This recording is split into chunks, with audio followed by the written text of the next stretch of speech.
Ang walang kapantay na martial god, unang yugto. Kabanata 1091, pinatay ni Yang Zilan. Natural na ngumiti si Gu Qiuyun at kumaibat ang kanyang bibig. Gusto talaga niyang makipagkaibigan kay Lin Fang. Si Lin Fang ay may mga demonyong bato ng selyo, kaya malamang na siya ay mula sa isang imperial na pamilya. Kung makikipagkaibigan siya kay Lin Fang, malamang na makakakuha siya ng mas malalaking regalo. Brother Gu, may tanong ako. Biglang sabi ni Lin Fang. Inilagay ni Gu Qiuyun ang kanyang kamay sa kanyang puso at tiniyak. Brother, maaari mong sabihin sa akin ang kahit ano. Gagawin ko ang lahat para makatulong. Interesado talaga ako sa sibat na iyon. Kailangan ko ito para makabuo ng sandata. Maaari mo bang subukang kunin ito mula sa miyembro ng Yang Clan para makuha ko ito? Sabi ni Lin Fang. Mukhang masama ang loob ni Gu Qiuyun. Ang mga pirata ng Island of the Nine Dragons ay hindi kailanman nang inis sa mga taong bumili ng mga bagay sa kanilang mga auction, palagi nilang pinababayaan ang mga ito ng ligtas upang ang kanilang reputasyon ay nanatiling ligtas. Huwag kang mag-alala, Kuya Gu. I don't mean I want you to harm him, alam kong bisita mo sila. Kung hindi niya ito payag na ibigay, ang pagtingin dito ay matutupad na ang aking mga hiling. Nakangiting sabi ni Lin Fang na parang naiintindihan niya na ayaw ni Gu Qiuyun na pahirapan ang mga bisita nila. Tinitigan ni Gu Qiuyun si Lin Fang, nag-iisip. Kung ginagarantiyahan niya ang kaligtasan ni Yang Zilan, walang dahilan para tanggihan niya ang ganoong kahilingan. Sige. Dahil good friend na kita ngayon, tutulungan kita. Sabi ni Gu Qiuyun na tumatango. Tumayo siya at may kinausap. Pagkatapos, bumalik siya at kinausap si Lin Fang ng matapat at malaya na para bang matagal na silang magkaibigan. Pagkatapos ng short time, bumalik si Yang Zilan at ang iba pa. Nagalit sila kay Gu Qiuyun sa pagkakataong ito. Noong nakaraan, gusto nilang kidnapin si Yang Ziye, hindi pa iyon nakakalimutan ng Yang Clan. Gayunpaman, sa Island of the Nine Dragons, hindi nila kayang kumilos ng walang ingat kaya't sila ay magalang at nakangiti. Kuya Gu, hinahanap mo ako. Paano kita matutulungan? Tanong ni Yang Zilan. Nag-aalala siya pero hindi niya pinapakita. Sa halip, nakangiti siya sa isang mainit at malumanay na paraan na para bang matagal na silang magkaibigan. Wala namang importante, may kapatid lang ako, Kuya Fang, na interesado sa sibat mo. Iniisip ko kung papayag ka ba. Ang kapatid na sinasabi niya ay si Lin Fang, malinaw naman. Tumingin si Yang Zilan kay Lin Fang at napansin na hindi mataas ang kanyang cultivation level, ngunit dahil tinawag siya ni Gu Qiuyun dahil sa kapatid na si Fang, nangangahulugan nito na ang social status ni Lin Fang ay hindi bababasa, kasing taas ng kay Gu Qiuyun. Paumanhin, naibigay ko na ang banal na sandata na iyon kay Zuan Yuan. Sana hindi masyadong ma-disappoint ang kapatid mo, magalang na sabi ni Yang Zilan. Talaga, akin na yan. Sabi ni Zuan Yuan na walang pakialam at mayabang. Tumingin si Lin Fang sa kanya at ngumiti sa loob. Nagmamalaki at mayabang pa rin si Zuan Yuan. Tila hindi sapat ang paghabol ni Yuan Fei. Zuan Yuan. Nakilala ni Gu Qiuyun ang pangalang iyon. Talaga. Walang pakialam na sabi ni Zuan Yuan. Tumingin si Gu Qiuyun kay Lin Fang sa paraang nangangahulugan na imposibleng makuha ang sibat. Bueno, maaari mo bang hayaan siyang tingnan ito ng mabuti? Sabi ni Gu Qiuyun. Sinusubukan pa rin niyang makipagkaibigan kay Lin Fang. Nanatiling tahimik si Yang Zilan sa isang segundo at saka ngumiti. Ang mga pirata ng Island of the Nine Dragons ang nag-organisa ng mga auction kaya sigurado akong hindi ito magiging problema. Kumbinsido siya na ang mga pirata ng Island of the Nine Dragons ay hindi maglalakas loob na magnakaw ng isang bagay na ipinagbili nila sa kanilang sarili. Tila naghahanda na si Yang Zilan para ipakita ang sibat, ngunit nakipagkamay si Lin Fang at sinabi. Teka, Brother Fang, mayroon ka bang ibang kahilingan? Tanong ni Yang Zilan. Hindi. Sabi ni Lin Fang na umiling at ngumiti. Mayroon din akong banal na sandata, ito ay napakalakas at may kapangyarihang sumasabog. Gayunpaman, hindi ko ito masyadong gusto. Kung gusto mo, baka pwede nating ipagpalit ang mga armas natin. Oh, mukhang interesado si Yang Zilan. Si Lin Fang ay nakakagulat na may mga banal na sandata na gusto niyang ipagpalit. Kumikislap ang mga mata ni Gu Qiuyun. Gusto rin niyang makita ang sandata ni Lin Fang at kung gaano ito kalakas. Ipakita mo sa akin, sabi ni Yang Zilan. Hindi siya makatanggi syempre. Ngunit maraming tao ang may masamang hangarin. Kung tayo ay nakikipagkalakalan ng mga armas, dapat nating gawin ito sa isang lugar kung saan hindi gaanong nakatingin sa atin. Saan naman? Tanong ni Gu Qiuyun na mas interesado rin. Dapat tayong pumunta sa isang lugar sa gilid ng Huangxi, sa ganoong paraan, kung hindi interesado si Brother Yang at ang iba pa, maaari kang direktang umalis. Walang magsasabi na ang isla ng Siyam na Dragons ang nagpapanatili sa iyo dito. Sabi ni Lin Fang na gawin sina Gu Qiuyun at Yang Zilan. Siyempre, interesado si Yang Zilan. Hindi ako kailanman nag-alinlangan sa intensyon ni Brother Gu. Dahil gusto mong pumunta sa ganoong lugar, wala akong tutol. Pwede ring magsama si Brother Gu ng ilang malalakas na cultivator. Mukhang defensive ka pa rin. Sabi ni Lin Fang na may maningning na ngiti. Malamig na umungol si Gu Qiuyun. Nakakagulat na gusto ni Yang Zilan na magdala siya ng malalakas na cultivator, kitawa-tawa. Hindi na kailangan. Tama na kami ni Kuya Fang. Sabi ni Gu Qiuyun na mukhang malungkot.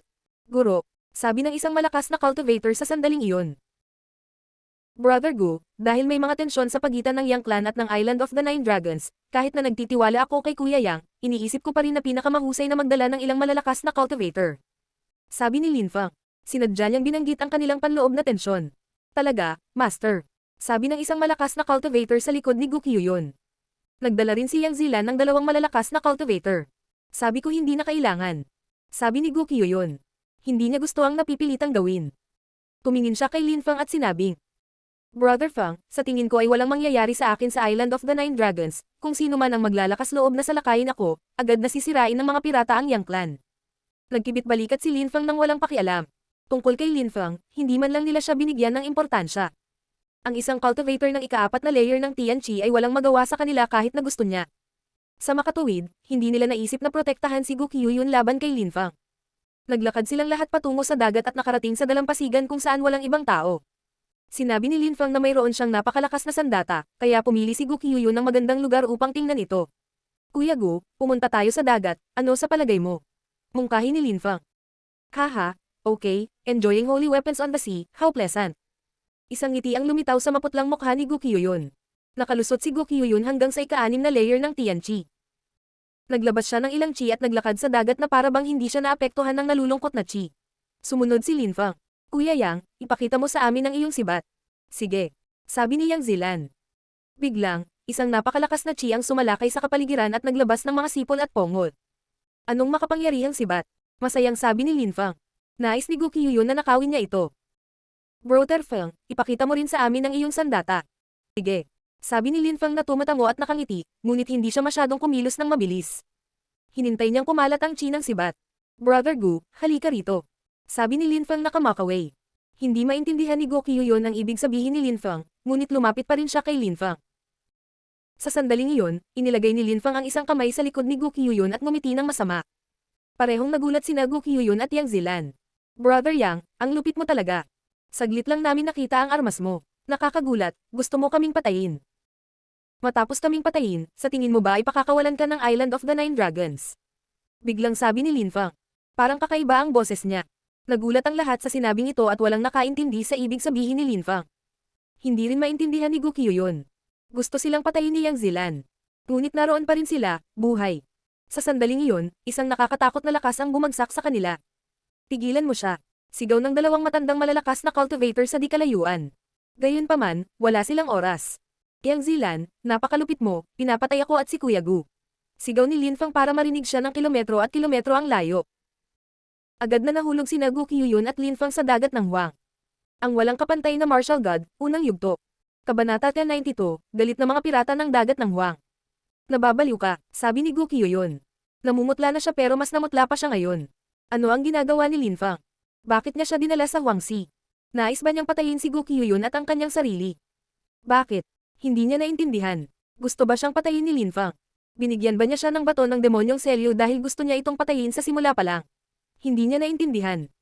At saka, napakabaliw ba ni Lin Fang kaya handa na siyang magpakamatay? Baliw.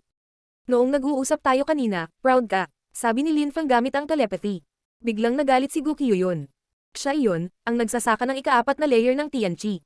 Dumating si Lin Fang para ipaghiganti si Tang Yuyu. Siya rin ang kumuha kay Wang Fulong.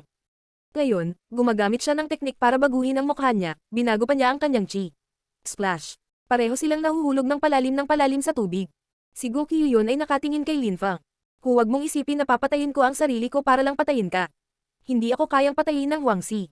Si Lin Fang ay mukhang hindi apektado, hindi niya kailangang pigilan ang mga lakas upang mabuhay sa dagat na iyon. Paanong hindi siya kayang patayin ng Huangxi? Si Gu Qiuyun ay biglang nagmukhang walang pag-asa at desperado. Kaya niya bang mamatay sa ganoong paraan? Siya ay mula sa isang mayaman at makapangyarihang pamilya, ngunit hindi alam ng kanyang pamilya kung sino ang pumatay sa kanya. Mamamatay na siya dahil Tang Yuyu, pinagsisihan niya. Ang mapanglo na chi ay napakalakas, kaya't ang mga ordinaryong Zone Cultivator ay hindi man lang nakaligtas sa Huangxi. Sa maikling panahon, ang katawan ni Gu Qiuyun ay natunaw at nawala. Si Lin Fang ay tila malamig sa yelo habang sinabi niya, akala mo ba ay ganoon kadali mong makukuha ang aking mga bato ng Demon Seal? Ang mga bato ay hindi natunaw sa dagat kaya binawi ni Lin Fang ang mga ito mula sa nagkawatak-watak na katawan ni Gu Qiuyun. Walang nakakaramdam ng chi ni Lin Fang kaya walang makakaalam na naroon pa rin siya, buhay. Hindi naintindihan ni Yang Zilan. Bakit? Para saan? Hindi niya maintindihan, ang lalaking iyon na nagngangalang Feng, galit ba siya sa Yang Clan o sa mga pirata? Kuya, ano ang dapat nating gawin ngayon? Tanong ni Yang Ziye. Ang kanyang mukha ay nakamamatay na mapatla. Pagkatapos ng isinisigaw ni Lin Feng, maraming malalakas na cultivator ang darating sa kanila ng hindi kapani-paniwalang bilis. We have to explain things clearly, hindi kami magsisinungaling. Hindi natin kailangang matakot dahil hindi natin sila pinatay. Sabi ni Yang Zilan na napakamot ng ulo. Naguguluhan din siya. Wala tayong mapapatunayan, kailangan na nating umalis, Young Master. Sabi ng isang Zun cultivator na naglabas ng bangka. Ang mga bangkang iyon ay mga lifeboat tulad ng mga ninakaw na ni Lin Feng. Wala pa silang natitira sa ngayon. Terena, wala tayong maipaliwanag sa mga pirata, siguradong papatayin nila tayo. Malamig na sabi ni Zuan Yuan. Agad siyang sumakay sa bangka. Ipaliwanag. Ipaliwanag kung ano. Kung sinabi nilang may pumatay sa kanya, nasaan ang taong iyon? At saka, paano nila ipapaliwanag ang isang cultivator ng ika-4 na layer ng Tianqi ang pumatay sa kanya? Sinong magpapakamatay niyan? Bukod pa rito, nauna nang ibinalita ni Lin Feng ang mga tensyon sa pagitan ng Yang Clan at ng Island of the Nine Dragons, mahirap na itong ipaliwanag ngayon. Bukod dito, mayroon pa ring spear chi sa hangin at sumigaw si Lin Feng ng napakalakas. Ang sitwasyon ay komplikado. Bastos. Galit na sigaw ni Yang Zilan. Galit na galit siya. Tumalon siya sa bangka, hindi dahil gusto niya, kundi dahil wala siyang pagpipilian. Umalis ang bangka at naging isang sinag ng liwanag. Sa kanilang pag-alis, maraming malalakas na cultivator ang dumating, ang kanilang mga mukha ay namutla ng nakamamatay. Nasaan sila? Namatay ba talaga siya? Sino ang pumatay sa apo ko? Sino ang pumatay sa anak ko? Galit na galit ang malalakas na cultivator, umalangongaw ang kanilang mga boses daan-daang kilometro ang layo. Alam nilang patay na si Gokyu yun dahil nasira ang kanyang anteng-anteng. Patay na siya. Pinatay ng Yang Clan ang kanilang apo. Napakalupit. Malamang gusto niya ang sibat ng taong iyon, kaya pinatay siya ng Yang Clan at itinapon ang katawan sa dagat para hindi namin siya mahanap. Napakalupit ng Yang Clan. Inihagis nila ang bangkay sa dagat at umalis na may dalang lifeboat. Dapat ganyan. Maraming malalakas na cultivator mula sa isla ng Siyam na Dragons ang humabol sa bangka. Kasabay nito, maraming malalakas na cultivator sa isla ng Nine Dragons ang sumakay sa kanilang sariling mga bangka. Para sa maraming tao, ito ang unang pagkakataon na nakakita sila ng napakaraming malalakas na cultivator na galit na galit. Halos lahat sila ay mga Zun cultivator. Damyang Zilan, pinatay niya talaga si Gokyu yun sa Island of the Nine Dragons. Anong hayop? Mas tanga pa siya sa hayop. Ang Yang Clan ay napapahamak na ngayon. Ang mga pirata ay ganap na sisirain ang Yang Clan. Siyempre, nais ng mga pirata na hulihin si Yang Ziye, ngunit ito ay dahil gusto nila itong maging asawa ni Gokyu yun. Hindi sana nila siya sasaktan. Protektahan pa sana nila siya.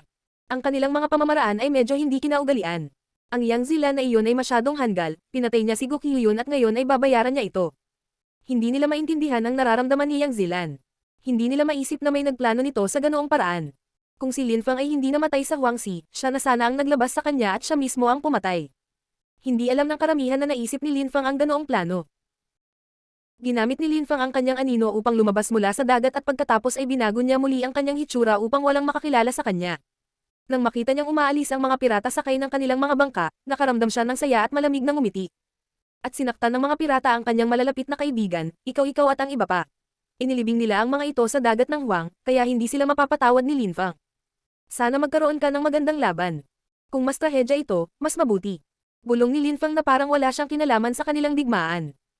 Terena, ang mga pirata na nagtitipon sa mga bangka. Kahit na kinuha ng mga pirata ang marami sa kanilang sariling mga bangka upang labanan, nag-iwan sila ng ilang mga bangka para sa mga bisita.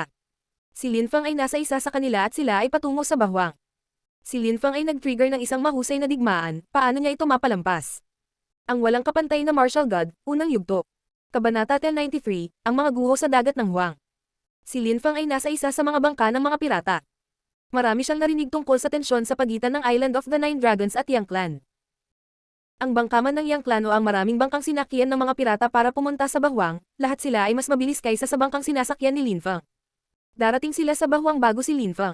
Nang makita ng mga tao ni bahwang ang napakaraming pirata na dumating, agad silang naniwala na may nangyaring kalunos-lunos. Hindi nagtagal ay nalaman nilang pupunta ang mga pirata sa Yang Clan. Nabalitaan din nila na nakakuha si Yang Zilan ng isang banal na sandata sa mga auction sa Island of the Nine Dragons at maaaring tumaas ang tensyon sa pagitan ni Gokyu yun at Yang Zilan dahil dito. Hindi pa rin nila narinig ang lahat ng balita, ngunit inakala nila na malapit nang magsimula ang isang malaking digmaan. Kung walang mas mabilis na bangka, malamang na namiss ko na ang digmaan. Naisip ni Lin Feng na inis. Gusto niyang makita ang nakakatakot na digmaang iyon.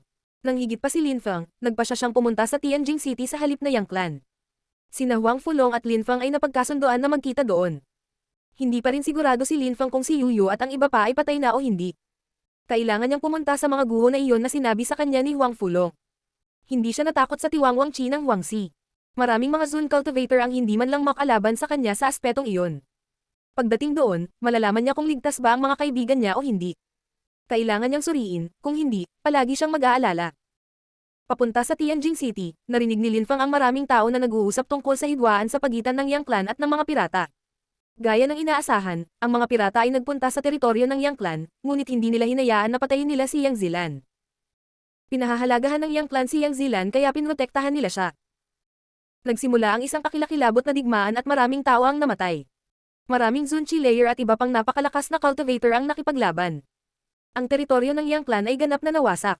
Ngayon gusto ng mga pirata na patayin ang mga matatanda at hulihin si Yang Zilan. Pagkaraan ng isang araw, narinig muli ni Lin Fang ang tungkol sa digmaan. Hindi pa rin tapos ang digmaan. Gusto ni Yang Zilan na alisin ang kaluluwa ni Lin Fang sa dagat para patayin siya sa pangalawang pagkakataon. Hindi siya magkakaroon ng pagkakataon na patunayan ang kanyang kawalang kasalanan. Hindi siya makakalabas, kung hindi ay papatayin siya ng mga pirata. Bumalik si Lin Fang sa Tianjin City. Mabilis niyang nahanap si Huang Fulong salamat sa mga lakas na iniwan ng kanyang bangka. Tuwang-tuwa si Huang Fulong. Narinig niya na si Gu Qiuyun ay pinatay. Matagal na niyang gustong patayin si Gu Qiuyun.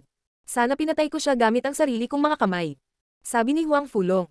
Ikaw, ako, pareho lang. Malamig na sabi ni Lin Fang. Nagulat si Huang Fulong, tumingin siya kay Lin Fang at sinabing, ibig mong sabihin. Oo, ako ito. Sabi ni Lin Fang na tumatango. Natuwa si Huang Fulong na marinig iyon.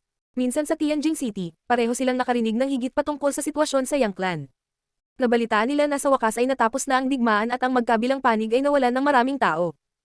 Upang sirain ang teritoryo ng Yang Clan, ang mga pirata ay kailangang magbayad ng matarik na presyo.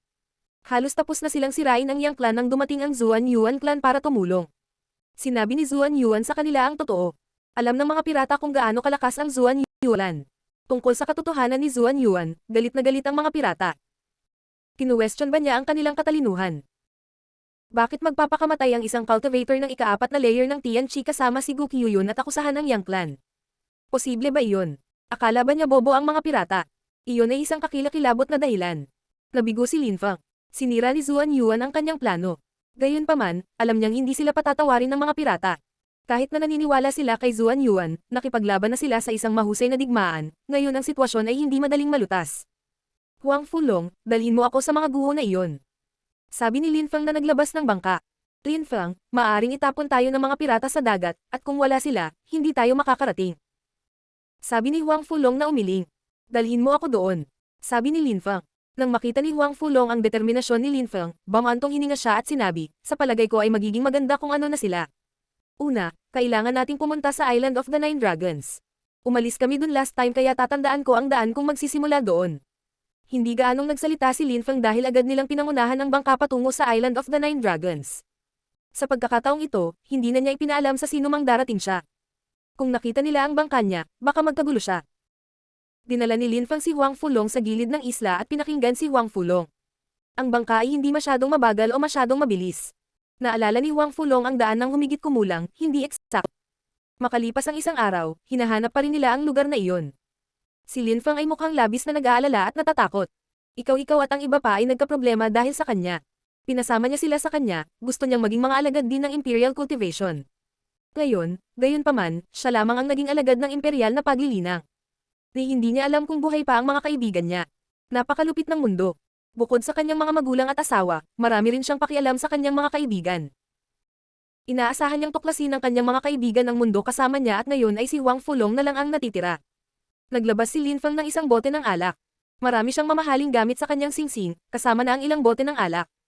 Hindi niya maiwasang uminom sa mga sandaling ito. Noon, sabay tayong umiinom at kumakanta, nasaan ka ngayon? Sabi ni Lin Fang na nakatingin sa langit at nag-aalalang bamantong hininga. Nakikita pa rin niya ang magandang mukha ni Yuyu sa langit, ang kanyang mga mata, ang kanyang maningning na ngiti, ang klase na chi ni Jun Moshi, ang kanyang gintong robe, ang magulong buhok ni Yun Fei Yang at ang kanyang magiliw na ngiti. Sabi mo mananatili tayong magkasama magpakailanman at gusto nating maging mas malakas sa bahwang ng magkasama. Nasaan na kayo mga kaibigan ko? Sabi muli ni Lin Fang. Nagagalit siya, tapos nalulungkot. Sinabi mo rin na babalik tayo sa Zuyu region nang nakataas ang ating mga ulo. Nasaan ka? Ibinaba ni Linfang ang isa pang bote at humiga sa kanyang bangka. Hindi na siya mukhang determinado na parang cultivator, hindi na siya mukhang palaban, mukha siyang malungkot at depressed. Pulang-pula ang mukha ni Huang Fulong, naikuyom niya ang mga kamao habang tumutulo ang mga luha sa kanyang mga mata. Noon, nagsasanay siya sa paglilinang sa nalalatagan ng nyebe na kabundukan ng Tianqi. Inaasahan niyang ikakasal siya sa banal na babae ni Tianqi, ngunit pagkatapos niyang makilala si Linfang, nagbago ang kanyang buhay at naunawaan niya kung ano ang pakiramdam ng magkaroon ng kapatid. Ang walang kapantay na martial god, unang yugto. Kabanata 1094, Sinaunang Dragon Skeleton. Hinanap pa nila ang lugar. Isang itim na tuldok ang lumitaw sa di kalayuan. Kumunat ang noo ni Huang Fulong. Linfang, tumingin ka doon. Sigaw ni Huang Fulong. Si Linfang, na nakahiga, ay biglang nagtaas ng ulo at tumayo. Para silang papalapit sa isang butas. Ang China umuusbong mula dito ay tila napakasinaunang. Nakarating kami, sa wakas. Sabi ni Huang Fulong. Saan ang lugar kung saan kanila inilibing? Tanong ni Linfang na lumilingon sa paligid. May maalikabok na isla sa gitna. Nauna kaming dumaan doon. Nakilala ni Huang Fulong ang lugar. May mga maliliit na isla na napapaligiran ng Huangxi. Dinala ni Huang Fulong si Linfang sa maalikabok na isla. Ang mga naglalakihang alon ay humahampas dito sa sandaling ito. Lalong nakakatakot ang desolated Chi doon. Binalot ni Huang Fulong ang kanyang sarili ng gininto ang enerhiya, hindi katulad ni Linfang na hindi kailangang protektahan ang kanyang sarili. Mukhang napakatahimik dito, sabi ni Linfang. Ito ay amoy kamatayan, bagaman. Nakakatakot sa loob. Alam ni Gukyu yun, ang bastard na iyon, na nakakatakot dito. Ang desolated Chi sa loob ay napakalakas. Mayroong maraming mga tiwangwang na bato bagaman. Maswerte akong napadpad sa mga guho na iyon. Sana ikaw at ang iba pa ay. Hindi natapos ni Huang Fulong ang kanyang pangungusap. Siya ay maswerteng nakaligtas. Dahan-daang naglakad si Linfang pasulong, lumingon at sinabi kay Huang Fulong. Huang Fulong, nakakonekta ka na ulit sa bangka, kung sa isang buwan, hindi ako nakabalik, umalis ka na rito. Linfang, anong ginagawa mo? Sigaw ni Huang Fulong na tumatalon pasulong. Huwag kang mag-alala, Huang Fulong. Hindi ako apektado ng desolated Chi. Titingnan ko pa sa loob, yun lang. Sabi ni Linfang na may mahinang ngiti. Hindi. Imposible, masyadong mapanganib doon. Sabi ni Huang Fulong na umiling. Hindi niya akalain na papasok si Linfang sa loob. Hindi niya sana dadalhin doon si Linfang kung alam niya iyon. Huwag kang mag-alala. Malakas ako. Nakangiting sabi ni Linfang. Tumalon siya pasulong at nawala sa butas. Linfang. Sigaw ni Huang Fulong na papalapit, ngunit huminto dahil masyadong makapangyarihan ng desolated Chi. Bastos ka, sigaw ni Huang Fulong na yumuyurak sa lupa. Gusto niyang sundan si Linfang, ngunit hindi niya magawa. Hindi maiiwasang mamatay siya doon. Napakalalim ng butas. Nagpatuloy si Linfang sa paglalim. 10,000 metro ang lalim sa butas at hindi pa rin nakikita ni Linfang ang dulo. Paano ginawa ng mga pirata ng Island of the Nine Dragons na ganoon kalalim ang paghahanap ng mga tiwangwang na bato? Nagpatuloy si Linfang sa pagbaba. Sa wakas, nakarating siya sa ibaba. Ito ay kalmado doon, ngunit ang desolated Chi ay nakakatakot, tulad ng sinabi ni Huang Fulong. Napakaraming tiwangwang na mga bato. Lumingon si Linfang sa paligid, may mga naglalakihang bato, katamtaman, maliliit. Ang ilang mga bato ay bilog, ang ilang mga bato ay parang ahas, si Linfang ay nakakita pa ng isang bato na parang dragon. I wonder kung ano ang nasa loob. Sana talaga masira ko sila. Isip ni Linfang. Lumangalingga siya sa paligid para hanapin ang mga tao, ngunit walang tao. Nakita niya lamang ang mga bato na hugis tao. Dong, isang tunog ang umalangaw kay Linfang. Parang guguho ang kuweba. Ano ang tunog na iyon? Isip ni Linfang. Nakakakilabot na tunog. Lalo na't napayanag ang buong kuweba. Dahan-daang lumingon si Linfang at tumingin sa hugis dragon na bato. Parang galing sa napakalaking batong iyon ang tunog. Matapos tumunog ang tunog, naging kalmado muli ang kapaligiran. Gayunpaman, ang desolated Chi ay naging mas matindi. Dong, muling umalangaw ang isang tunog. Nagsimula na namang manginig ang kuweba. Patuloy na bumagsak ang mapanglo na desolated Chi sa katawan ni Linfang. Halos hindi na siya makatiis. Dong, umalangaw ang ikatlong tunog. Dong, dong, dong. Patuloy na umaalingaw ang mga tunog. Ito ay naging mas nakakatakot. Ang Chi ay nagiging mas matindi din. Para bang isang espiritu ang muling nabubuhay. Ang dugo ni Linfang ay nagsimulang damaloy ng mas mabilis din. Ang mga lakas na iyon ay nagiging sanhi ng kanyang dugo sa reaksyon. Nagre-react ang dugo ng dragon ko, isip ni Linfang. Dahan-dahan siyang lumingon at muling tumingin sa hugis dragon na bato. Para bang isang sinaunang espiritu ang tinatakan sa loob. Maaari bang mabuklad ang isang sinaunang dragon sa loob? Isip ni Linfang. Nagsimulang bumilis ang tibok ng puso niya. Nagsimulang kumulo ang kanyang dugo. Biz. Biglang sumabog si Chi nang magsimulang mag-crack ang bato. Pagkatapos, ito ay sumabog at ang nilalaman nito ay lumitaw sa harap ng mga mata ni Linfang. Isa itong napakalaking balangkas. Ito ay ganap na natipid, lalo na ang ulo. Mayroong dalawang antena at sa pagitan ng mga ito, mayroong isang napakalaking sukat. Ito ay tila napakaluma ngunit hindi pa ito nawasak ng desolated chi ng dagat ng Huang. Isang sinaunang at nakakatakot na dragon. Napaawang ang bibig Linfang. Ang kalansay na iyon ay hindi mabibili ng salapi. Tiningnan ni Linfang ang katawan, may bilog at pula sa loob. Tila doon nanggaling ang mga tunog. Tila isang pusong tumitibok. Tumibok pa rin ang puso nito. Ang dragon na iyon ay parang Jade Emperor. Ginamit ni Linfang ang puso ng Jade Emperor para makuha ang kanyang palasyo. Ganon din ang dragon na iyon, matagal nang nakaligtas ang puso nito. Nararamdaman niya ang chi nito. Parang gusto ng dragon na mabuhay muli. Noon, may mga malalaking digmaan sa dagat ng Huang, napakalaki na kahit isang dragon ay sumali at namatay dito. Naisip ni Linfang na nanginginig. Ang dragon na iyon ay mas malaki kaysa sa dragon sa loob ng Dragon Cave noong isang araw. Marahil ito ay isang Imperial Beast o isang Zone Level Beast. Hindi masyadong naiintindihan ni Linfang ang iba't ibang antas ng lakas. Kung hindi, matukoy sana niya ang antas ng paglilinang nito. Ang desolated chi ay naging puyo ng tubig. Hindi na kinaya ni Linfang. Nagsisimula na siyang masuffocate. Bees. Tila tumibok pa rin ang puso ng dragon. Sa sandaling iyon, lumitaw ang isang nakakasilaw na liwanag. Hindi alam ni Linfang kung ano sila, ngunit naglalaman sila ng hindi kapani-paniwalang chi. Boom boom. Mas maraming chi ang bumagsak sa katawan ni Linfang na nagparamdam sa kanya ng pagkahilo. Boom! Si Linfang ay hinatake muli ng chi at bigla siyang napalibutan ng mas nakakasilaw na mga ilaw. Tapos bigla na lang nawala na parang hindi pa nakakapunta doon. Ang walang kapantay na martial god, unang yugto. Kabanata 1095, Maliit na Mundo. Napagtanto ni Linfang na wala na siya sa Huangxi. Napapaligiran na siya ngayon ng mga guho. Laming-galing siya sa paligid at nanginginig. Ang lugar na iyon ay nagmistulang isang wasak na lugar ng labanan. Ano ang mga ilaw na iyon? Bakit siya nag-teleport nang dumampi sa kanya ang mga ilaw na iyon? Mga ilaw. Sa sandaling iyon, nakita niya ang ilang mga ilaw na nagmumula sa mga guho. Nagsimulang maglakad si Linfang patungo sa kanila, tumatawid sa mga sirang bato at iba pang materyales sa bawat hakbang. Mga kalansay, napakaraming kalansay. Anong uri ng digmaan ang naganap dito? Napakaraming kalansay at hindi pa ito naagnas ng desolated chi ng dagat ng Huang. May laman pa rin ang ilang kalay. Ang mga taong iyon ay hindi bababa sa mga Zone Cultivator, ang mga katawan ng Tian Level Cultivator ay hindi maaaring manatili ng ganoon katagal, lalo na sa Huangxi. Ang mga ilaw na iyon ay mga patay na espiritu. Sinabi sa kanya ni Huang Fulong ang tungkol sa mga bagay na hindi namatay. Napaawang ang bibig ni Linfang. Oo, isang patay na ilaw ng espiritu ang dumating patungo kay Linfang. Ang mga mata nito ay mukhang madilim at hindi maganda. Biz. Naglabas ng fire intent si Linfang at inatake ang espiritu gamit ang isang bowl ng apoy. Umiyak ang espiritu bilang tugon. Ang apoy ni Linfang ay naglalaman ng ilang itim na apoy na maaaring makasira ng halos anumang bagay. Tinuruan siya ng demonyong emperador kung paano ito gamitin. Umasa din si Linfang sa lakas na iyon para buksan ang pisikal na katawan ng Jade Emperor at baguhin ang kanyang puso. Ang proseso ng pagbabago ay isang bagay na komplikado at mahiwaga.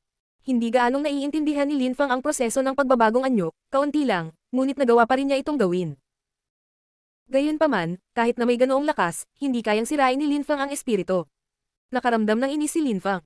Kahit noon napatay na espiritu si Qiyongqi, hindi siya ganoon kalakas. Napakalakas ng host ng patay na espiritong iyon. Tama, Qiyongqi. Kinuha ni Linfang ang kanyang animal tower at pinalabas si Qiyongqi. Napakamot ng ulo si Qiyongqi at idinilat ang kanyang mga mata. Bata, nasaan ka na ngayon? Napakaraming patay na espiritu. Isa itong kuweba sa ilalim ng Huangxi. Dapat ay nagkaroon ng isang malaking digmaan dito sa nakaraan. Iyon ang mga cultivator na namatay sa panahon ng digmaan sa tingin ko. Sa wakas ay nagawang patayin ni Linfang ang patay na espiritu at sinabi kay Qiyongqi. Emperor, nakakita ako ng ilang ilaw pagdating ko sa isang kuweba sa kailaliman ng Huangxi, pinalibutan nila ako at napunta ako dito, bakit?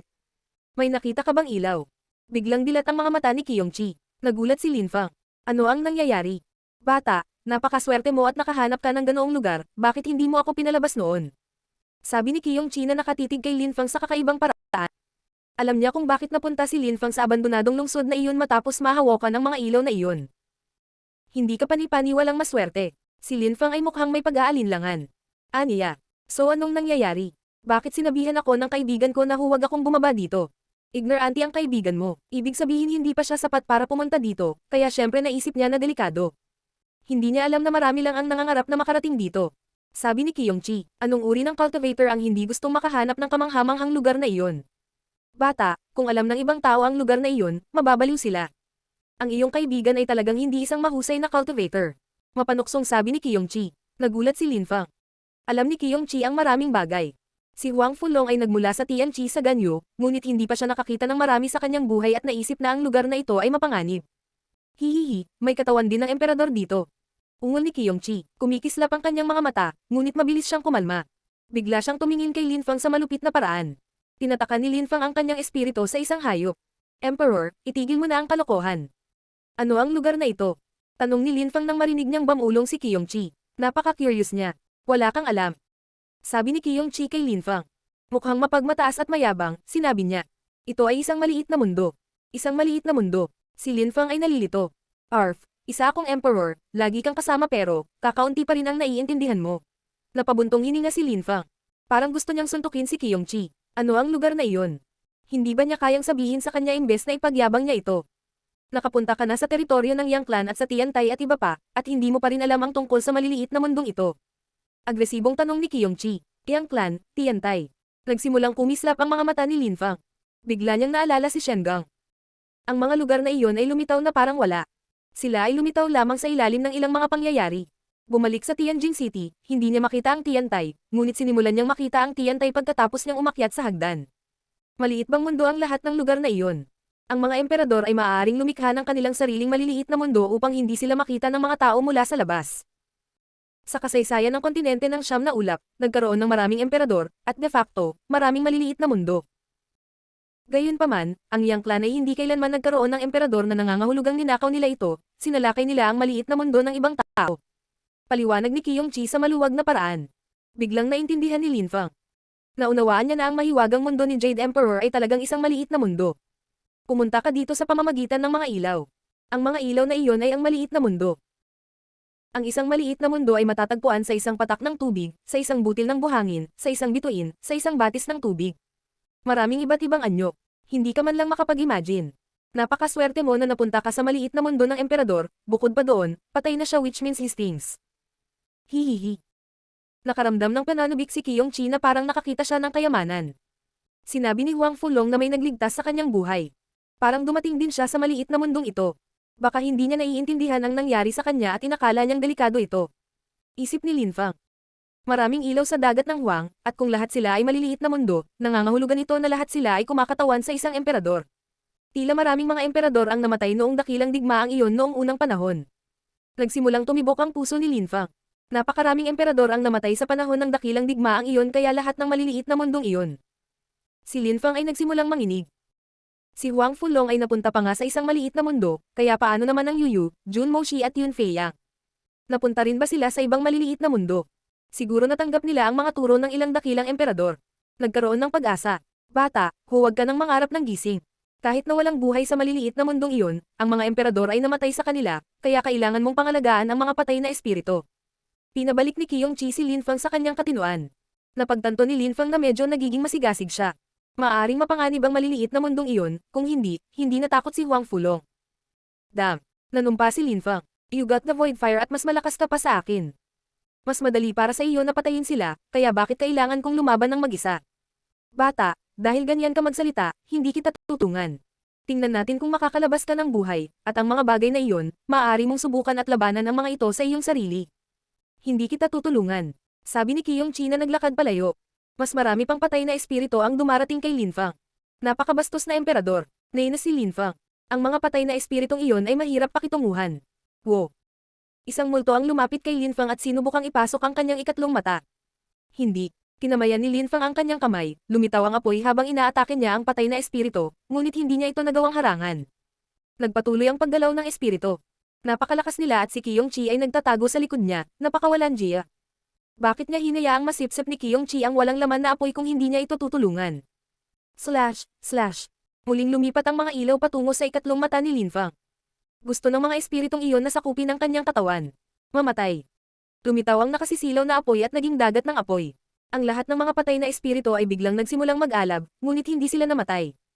Sa halip, nagpatuloy sila sa paglipat patungo kay Lin Fang.